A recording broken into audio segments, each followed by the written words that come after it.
Hello and welcome to Writing Escapades with me, David Rawding. Today I'm going to be doing part 2 of my interview with Brian S. Leon.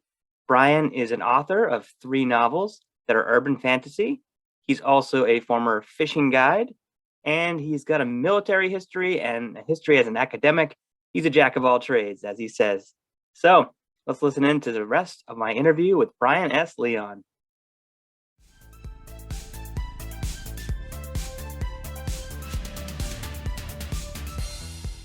So your main character, your protagonist, Diomedes, seems to have a moral code. How would you describe his code of ethics as he deals out justice for the Metis Foundation? So again, if you're all at all familiar with Diomedes and in the Iliad, he has a code that kind of comes out in that. He is, and so I try to carry that through. There's the one statement that I think I make in the book, and I bring it up a few times in some of the other books. He deals with an old man on the battlefield, Ilionis, and it's actually a really famous passage with regard to him, where he begs for to be spared. And Diomedes says, on the battlefield, regardless of who you are, whatever, if we meet, my job is to deal with you, right? And I'm not in the issue of sparing lives and things like that. So when it comes to combat and the issues that he has, he's going to do what needs to be done. And he doesn't do things that are that he's not the negotiator, right? So he's not there to fix the issue through diplomatic solutions. He is the solution that comes after diplomacy fails. He's the sword. He's kind of the actually originally my books were the first book was entitled Humanity's Fist, that he was the fist for human nature, right? For humankind. And so I try to carry that through. Now he's got a very specific code when it comes to humans, now that he is immortal and deals with all of these non-human entities and creatures and beings and things like that. And that is, he really doesn't like to hurt humans if he doesn't have to. Again, they're not a challenge to him, right? He's got, he's faster, he's stronger, he can see things that they can't. And so it's not really so much of it really would be a lopsided battle for him. So in those situations, he tries to avoid them as best he can. When, like, for example, in the scene in Havoc Rising, where he comes across the gang members while he's trying to, going into the tenements there in Brooklyn to figure out what exactly is going on. And, they show up on the street and they're ready to, start a fight with him. And it's like, this is not, even though there's multiples, few of them coming after him, it's not like he couldn't handle them because he's so much faster. But again, it's not his fight. It's not what he wants to do. And again, being kind of a soldier and an honorable person, the fights need to have some value, right? He doesn't go picking fights. He doesn't, those kinds of things. So, like I said, tried to keep the code from where it began back in the Iliad. Again, that's the character. I'm not. I don't want to reinvent him. He was invented. I don't need to recreate him and make him something else.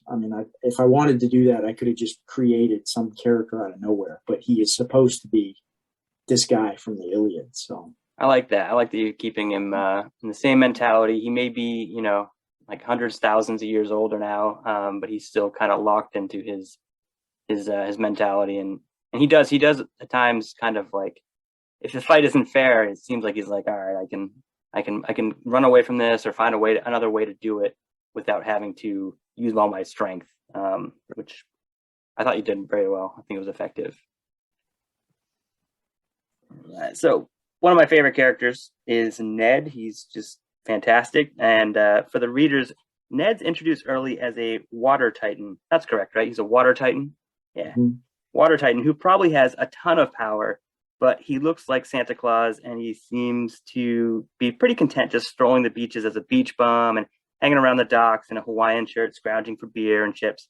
He's very likable, and I think we all need to tap into our inner Ned sometimes, just like let it go, be mellow. My question is, what inspired you to create this character, and how do you feel about him?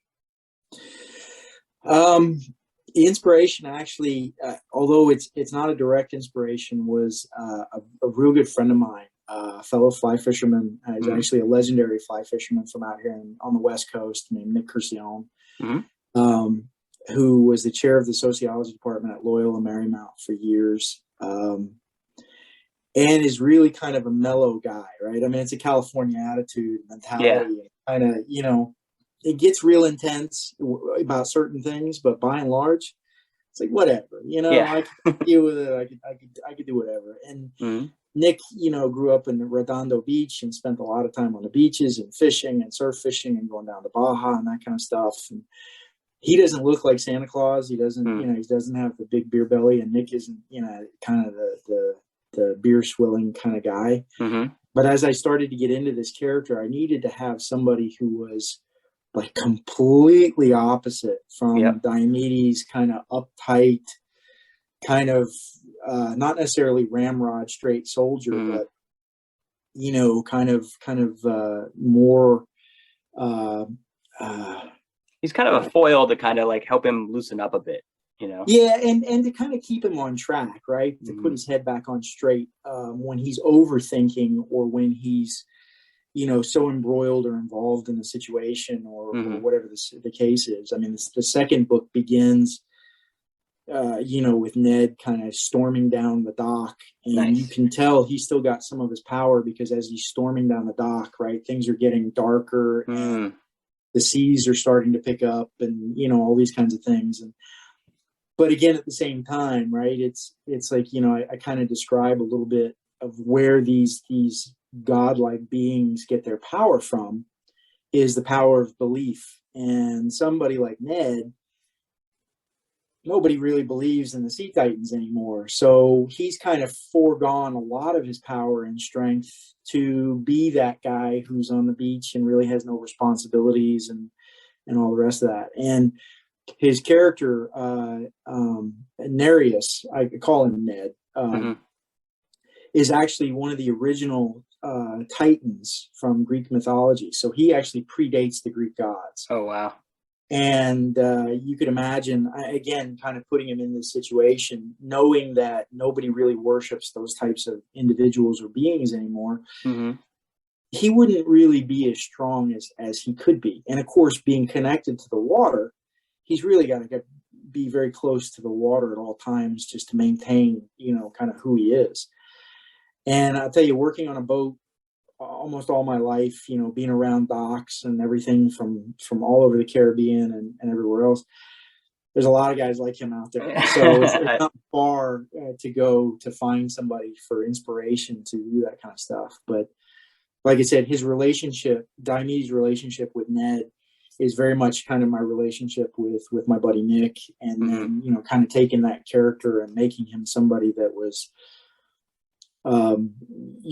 really kind of, again, trying to figure out what does a sea titan look like? Well, the big beard and everything else, but this guy's on vacation, permanent vacation, right?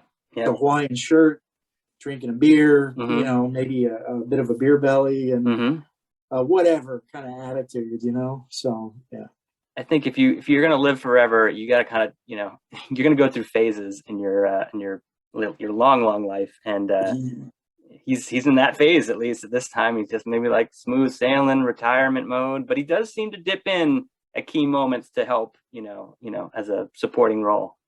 Yeah, I mean, he still hasn't lost his. Again, the kind of the idea that I ran into is very similar with Athena.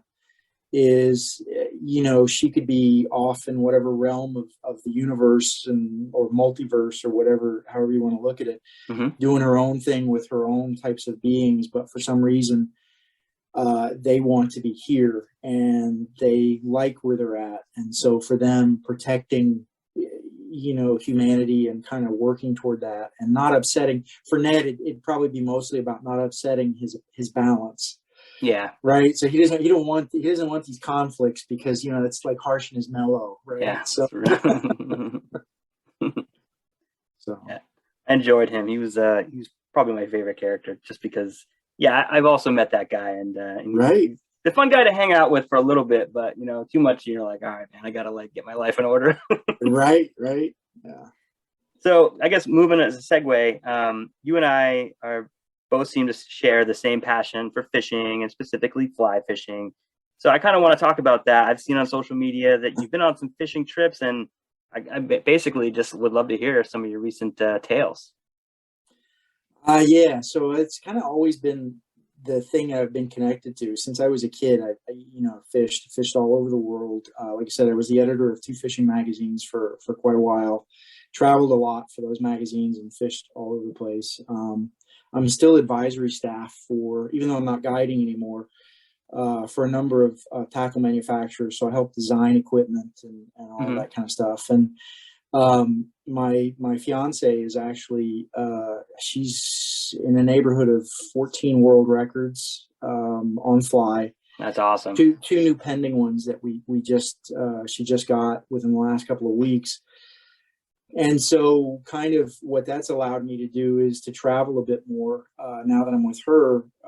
You know, our trips and vacations are kind of, because I fished a lot on my own, but it's so much nicer when you have somebody to travel with. And so in the last Agreed. couple of years, we have, even despite COVID, you know, we here in California, we spent a lot of time out in the mountains, Hmm. in the Eastern Sierras, trout fishing Hmm. and getting away from people.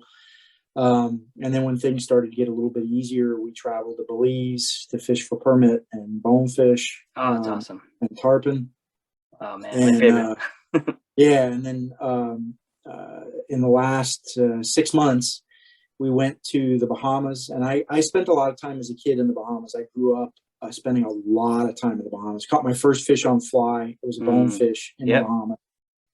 And you know, so it's always been kind of the core of who I was. But so that's the first time I've been back to the Bahamas in probably a decade, and it was Hmm. really nice to take my fiance Kesley back to places that I had been and hadn't been in a long time. I got to show her because she had never been to these areas before. And then, you know, we went to Pyramid Lake in Nevada to fish for the giant Lahontan cutthroats. We've done that a few times. Fished the Upper Owens, which is a blue ribbon stream out here in California for snowbows. You know, the big snow rainbows that we get on Okay. the Upper Owens. And that was just a few weeks ago. And then went back to Pyramid and we're going to go back to Belize this summer. Actually, we're going to get married on one of the islands out in Oh the middle of man. nowhere there, because we figured, of all things, right, that's who we are, right, is to be on an island and kind of away. But I spent a lot of time when I guided boats. I fished, and what I grew up doing mostly was offshore heavy tackle, big game Hmm. stuff. And so when I started fly fishing, it was kind of natural for me to migrate to chasing marlin and tuna and stuff on a fly rod. And so I did that quite a bit around the world and things like that. And, you know, as I guided in San Diego, tuna and yellowtail and dorado or dolphin fish, or, you Yep. know, however you call them, mahi mahi, Mahi mahi. Yep. you know, were kind of just a natural for me to kind of chase. But last few years, you know, things being what they are, and like I said, with family issues and other Hmm. things going on, fishing locally has been more reasonable than a lot of traveling. Obviously, with COVID and everything else too, so a lot more trout fishing. Yep. Honestly, I'd never trout fished very much before I met my fiance. I was a saltwater guy, Yep. but did a lot of freshwater fishing as well, and so she kind of got me into it. Finally picked up a 3 weight for the first time in my entire Wow. life, and then, you know, I learned how to mend the line and, you know, Yep. all these things.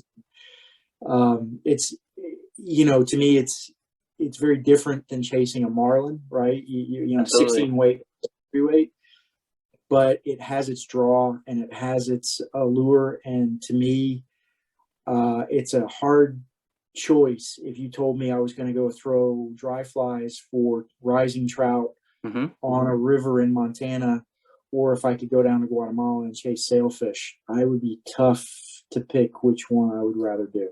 Isn't that awesome? I mean, like completely like size wise, and like that's kind of what fly fishing is all about. It's kind of matching your gear to the fish you're after. And yeah, congratulations, by the way, for your engagement. That's Oh, fantastic. thanks. And she loves to fish, so you lucky dog. Yeah. Like I said, it really makes things a little bit different. So many of my friends, I'm not so many, all of my friends all have mostly non-fishing spouses and or significant others. Mm-hmm. And it's the same thing. Even the women that I know, Mm-hmm. their significant others don't necessarily fish. And so their trips are limited. And a lot of them have families. And I don't have any kids. Never had kids or anything like that. And so I'm very fortunate in that if I want to go somewhere, I can say, hey, Kesley, what about, or matter of fact, what she did to me was she wants to get Royal Slam for trout on fly. And that's all of the trout species on a fly rod. And it's golden trout, rainbow trout, cutthroat trout, brown trout, bull trout, and lake trout. I think there might be brook trout. I think I might have left the brook trout. Bull trout and lake trout are very, very tough. So she comes to me a few months ago and she says, I want to get the bull trout. We're going to have to go someplace in British Columbia to get it. I'm like, okay, fine. I'm in. I'm okay. And she's like, the lake trout's going to be tough. We're going to have to go up near the Arctic Circle. And I'm like, no problem. I'm there. We're good. You know, more remote. That's where we're going to go. That's living, man. That's living. Yeah. And then, go ahead. One of the things that I know from the decades that I've been doing this too, and we went to Costa Rica I took her to Costa Rica. And again, it was a place that I would have thought would have been impossible to kind of destroy, right? The fishery was always so great. You could get sailfish, you might see a marlin, you get dorado, you get tuna, you come inshore, you get rooster fish, you get pargo, you get all this stuff. We went there for, I think it was 5 days. And we each caught, I think, maybe 4 fish, a couple of tuna and a couple of snapper. And the captains kept looking at us saying, yeah, the longliners have destroyed the fishery. I didn't think it was possible. And so now it's like I'm starting to see more and more locations that I grew up fishing and have always done that aren't what they used to be. And so now when an opportunity comes up, I am really, really likely to say, let's do it now while it's still a possibility, because in a couple more years, who knows what's going to happen. So, yeah, it's a good passion to have. You know, like I'm, you know, for the most part, if I'm fly fishing, it's catch and release, and it's just that I give me a picture with the fish, and then it's on its way. And I saw. Did you recently go on a steelhead fishing trip? Yeah, that's one of my favorite fish to catch. It's like a wall. You hook onto it, and it's like, oh, this thing's not moving. Yeah. And so I spent quite a bit of time actually learning to two-hand cast, you know, spay cast and everything. And then we went up to the Olympic Peninsula in Washington and fished near Forks. And the whole time, you know, it's like, Forks, why is Forks familiar? And I'm like, why is this familiar? Why is this sound familiar? And I realized, oh yeah, the Twilight movies. And then they all take place in Forks. And I'm like, oh my God, sparkly vampires, right? Yes. Anyway, yeah. So I got to go to Forks, which actually is the steelhead capital of North America. So, you know, that's what it should be known for. Other reasons, right, absolutely. And we managed to hit it just before they closed the rivers down. Again, because of lack of flows, lack of returns, and everything else to protect the species. And for those that don't know, steelhead is nothing but an ocean run rainbow. Yeah. So all you people on the East Coast, they're just really big rainbows. They're not steelhead. Yeah. Unless you want a steelhead. Look, and don't get me wrong, they're big rainbows. Yeah. There's nothing wrong with that. But yeah. Technically for steelhead. I got to hook some of those guys up in Alaska. I bet. Some really small rivers, and just, you know, you're throwing beads at them because they're eating like king salmon eggs, and you hook it and you're like, oh, I got a log, and then all of a sudden it's like, nope, this log just did a little head shake, and then it's game on. And it's always fun fighting a ocean run fish in a small like freshwater creek. It's just unreal. You just dancing along the rocks and spilling and filling your waders. It's an adventure.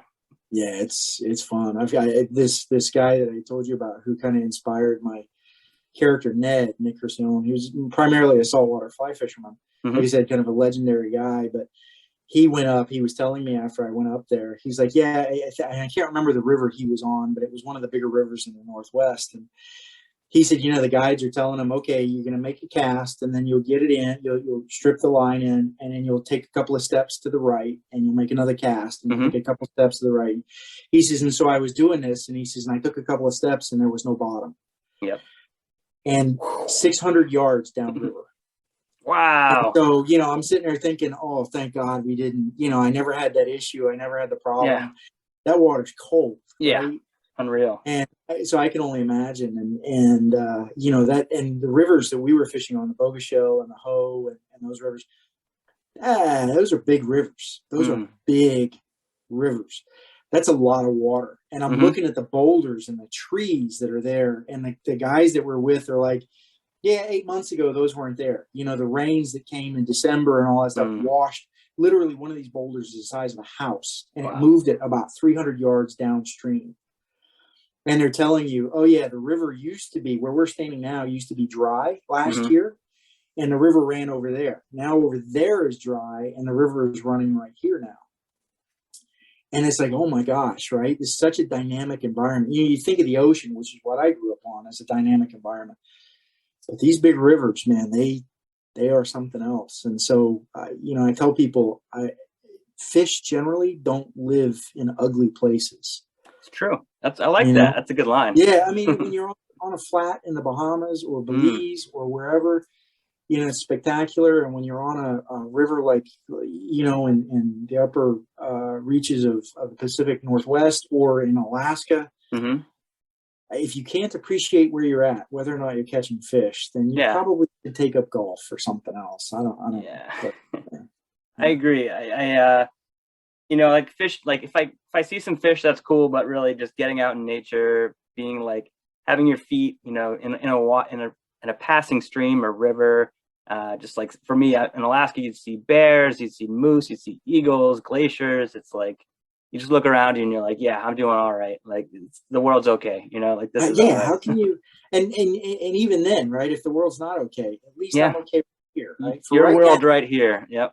For right now, I'm okay. Everything is good, right? Like you said, we're up in Forks. We're on the river. We come back, the place where the cabin that we were staying in, elk go walking through the backyard. Black-tailed deer. We found bear scat and mountain lion tracks, so you knew they were in the area.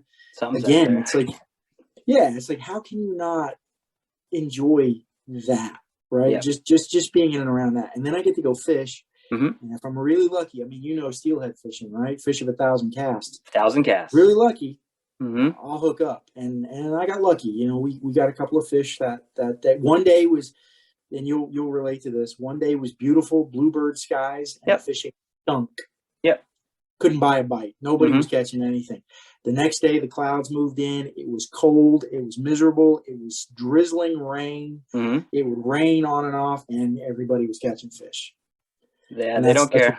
They don't care about the weather. It's like fishing Pyramid Lake for those giant cutthroat. If it's nice, fishing's going to stink. If it's miserable, you're in for it. That's when the big fish come in. And I don't know what it is. I'd rather be in the Bahamas where it's nice and warm, where you want the sun and everything is good. But if you want a steelhead, you want those fish, big lahontan cutthroat, something like that, you got to put up with the conditions, because those are fishing conditions for those fish. So love it. That's my lifestyle. I love it.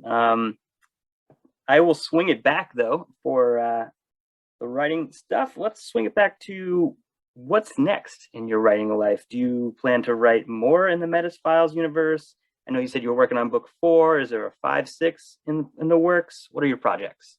I actually have a book on hand, that kind of like a diary where I have ideas in. And for right now, I really like my the Metis Files concept and the characters and things like that.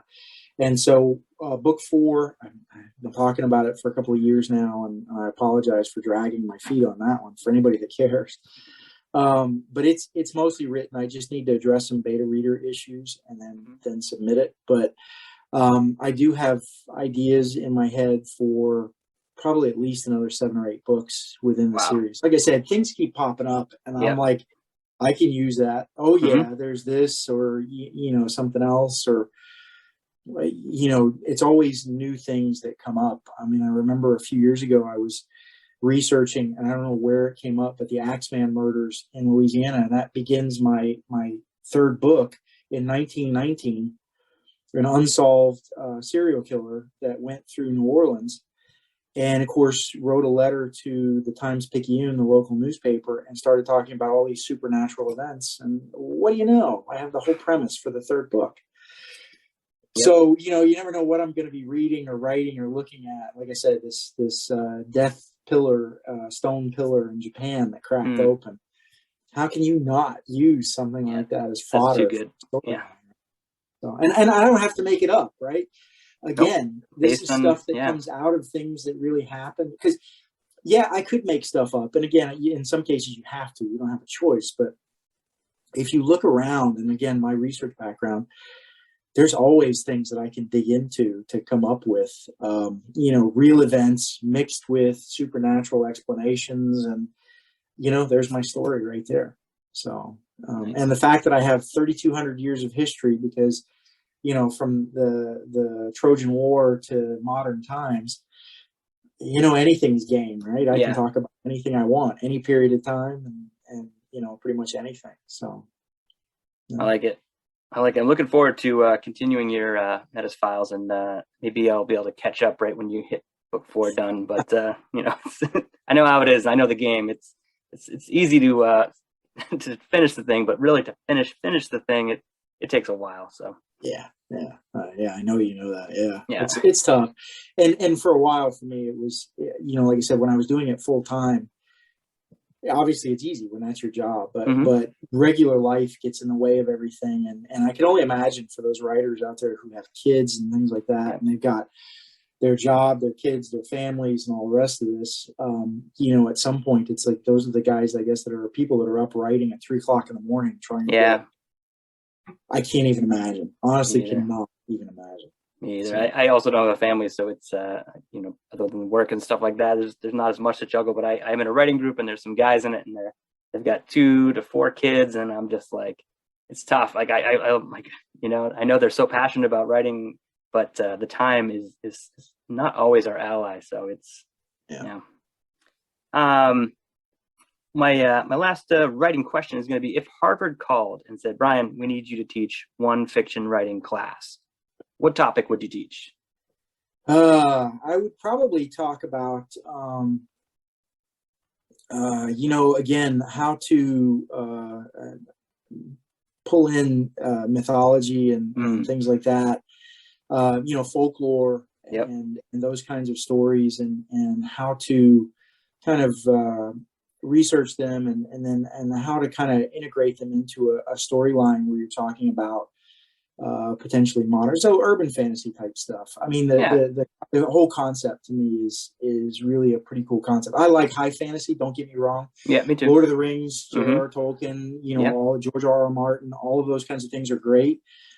But I tend to gravitate more to the urban fantasy stuff, just because I don't know, I can relate to it's happening in the world around us, right? So there's something to me about that fantasy of, the guy next door is actually an elf, or the cave over there actually has a troll in it, or that would be so cool. Because growing up as a kid, that was what I always, you always wanted.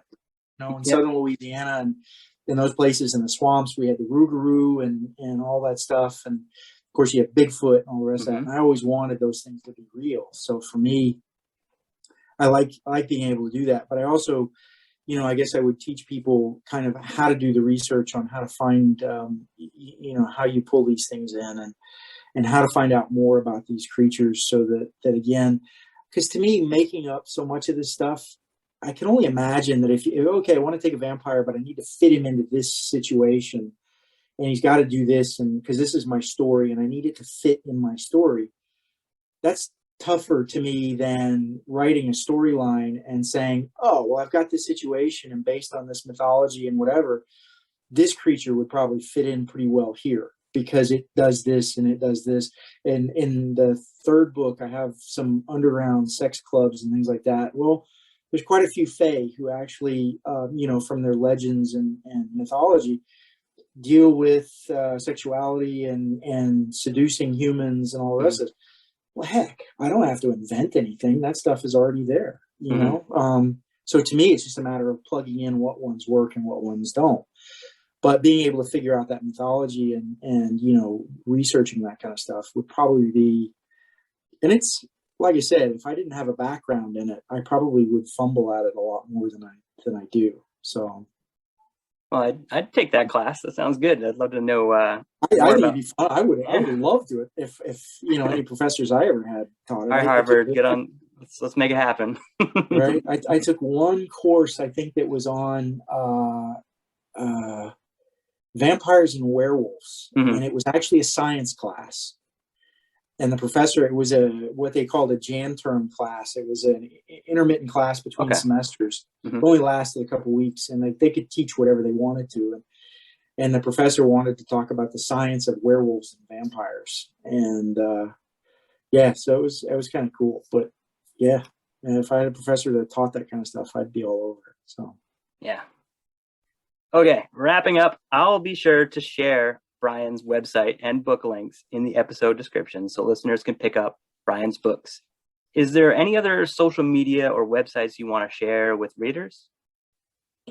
I do have Instagram and Facebook.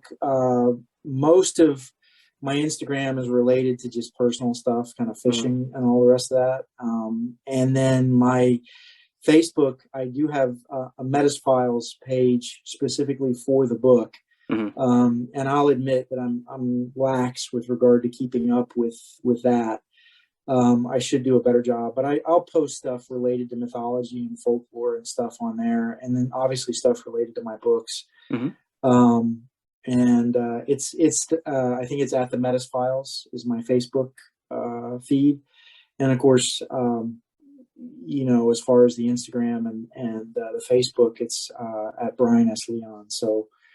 And again, kind of connected to that, but those are more personal, and there's going to be mostly related to my fishing and stuff like that too. Because again, as an advisory staff for tackle manufacturers, I have to keep up with the social media presentation. So you'll see a lot of stuff about rods and reels and fly lines and trips and things like that. So. Well, I mean, also imagine there's I'm a reader and I love fishing, so that's the kind of stuff I'd be into. So there's definitely some people that would be down to see some fish pictures.